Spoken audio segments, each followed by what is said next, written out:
Moins 8% en 4 ans pour les yaourts, moins 6% pour les fromages frais. C'est pas de ça dont j'ai envie. Je préfère manger des fruits ou carrément des desserts, des gâteaux, des choses comme ça. Les classiques des rayons des supermarchés sont boudés. Seuls quelques types de produits tirent leur épingle du jeu, notamment les yaourts fermiers fabriqués à petite échelle. Je vais en manger moins souvent, mais je vais plus les apprécier. Puis en fait, on a moins faim aussi quand on mange des produits de cette qualité-là. Des yaourts fermiers, cette ferme du Pas-de-Calais en fabrique chaque jour. Angélique Noiret élève une soixantaine de vaches laitières, des brunes, une race qu'elle a choisie spécialement pour la fabrication de ses produits laitiers. On a changé de race. Elles sont plus rustiques, elles sont plus dociles et elles donnent un lait de meilleure qualité. Près de 10 000 litres de lait sont produits chaque semaine pour fabriquer yaourts et fromage blanc. Du lait qui provient uniquement de la ferme, des ferments et un peu de poudre de lait pour la texture, le moins d'ingrédients possible. On met moins de poudre de lait que si on avait un lait moins riche. Et au niveau du fromage blanc, on met rien. Juste le fromage blanc, le ferment et la présure.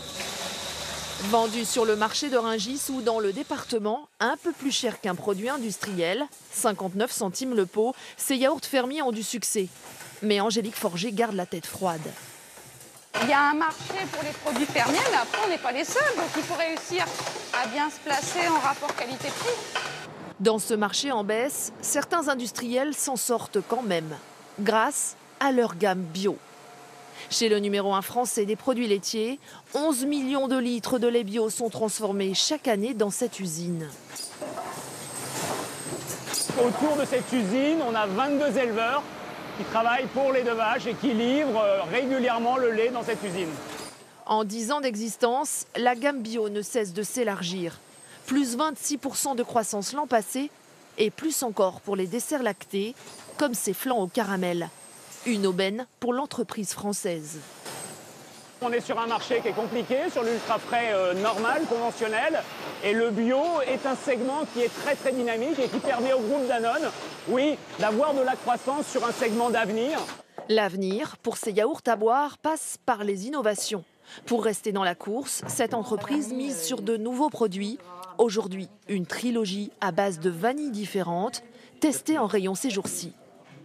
C'est une vanille un peu plus douce, un peu moins sucrée. Oui, c'est un peu moins sucré. Tu la sens un peu moins sucrée. Ouais. On retrouve la même texture, on retrouve des petits grains de vanille. Avec en prime un pack innovant.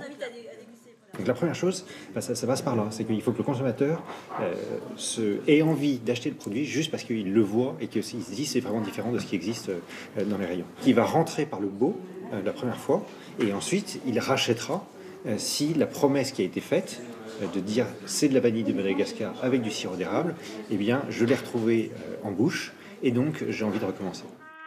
Malgré la baisse des ventes, les Français sont après les Pays-Bas les plus gros consommateurs de yaourts au monde, avec 168 pots par personne et par an. Alexia Mayer, on l'a donc vu, il y a plein de nouveaux produits au rayon laitage. Le lait de vache n'est vraiment plus tout seul. Oui, il y a du nouveau et de la concurrence, comme avec les laits de chèvre et de brebis. Le lait de chèvre contient autant de calcium et de protéines que le lait de vache. Il est plus riche en potassium, en fer et en vitamine A, mais il est aussi allergène que le lait de vache parce qu'il contient du lactose. Et le lait de brebis ? Oui. De brebis, c'est ça. Alors il est plus doux en goût et contient 2 fois plus de minéraux que le lait de vache, tels que le calcium, le zinc ou la vitamine B. Il est digeste, mais il est 2 fois plus riche en matières grasses. Alors on a aussi vu apparaître beaucoup de laits végétaux. Absolument. Alors, on les appelle laits parce qu'ils ont l'aspect et la texture du lait, mais il s'agit de graines broyées mixées à de l'eau. Alors, en choix, on a le lait de soja, d'amande, de riz, de noisettes, de coco. Bref, ils sont nombreux. Et alors, quelles sont leurs valeurs nutritionnelles ? Alors, prenons par exemple le lait de soja, qui est le plus consommé. Il est riche en fibres, en vitamines et en protéines. Il peut donc remplacer le lait, mais dans sa version naturelle, eh bien, il ne contient pas de calcium. Donc, pour avoir un apport de calcium, il faut préférer le lait d'amande. Et là, c'est un des laits végétaux les plus riches. Il contient de la vitamine A, B et eux, du fer, des fibres, mais il est pauvre en protéines. Donc vous l'avez compris, il faut varier sa consommation. Pour avoir du fer, préférez le lait de coco. Pour avoir de l'énergie, le lait de châtaigne, riche en glucides. Mais attention, pour les enfants en pleine croissance, ces laits végétaux ne remplacent pas les apports nutritionnels des produits laitiers, notamment en calcium. Merci Alexia Maillère, vous parlez